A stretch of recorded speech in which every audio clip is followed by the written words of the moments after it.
16 December 2022 जों दिनै फाइमानि उद्देश्य अंकापनो टीपीसी नि माध्यमे जे एसिस्टेंट प्रोफेसर कक बरक 22 टा पोस्ट एडवर्टाइजमेंट खाजोंमानि अब अक्टोबर मासनो रिटन टेस्ट ऑफ पाइबी complete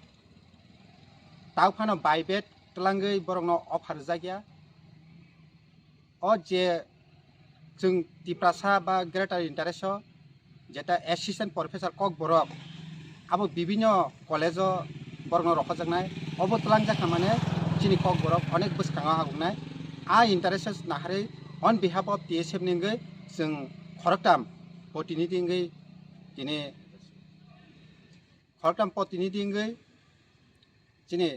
honourable minister education minister सार रतनानार बे मालालाय मानि सते काहाम बो जोंनो कग्रखा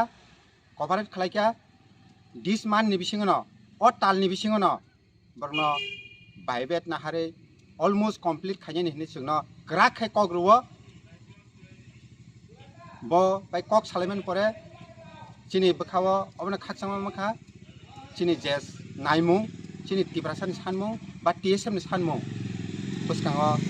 देबो कल कटरनाय बा चिनी अ सान सक्सेस होनाय जों लुक माने कबुंमाना नारगो एके बनो बाहायनो जों हामबायना मुजुङो जों चिनी ककनो ब नारगमानि बागै बा जोंनो कग्रमानि बागै हामबाय सोरनि सिनमुंखाय आं टीएसएफ नि प्रेसिडेंट बिशु कुमार देबरमा yang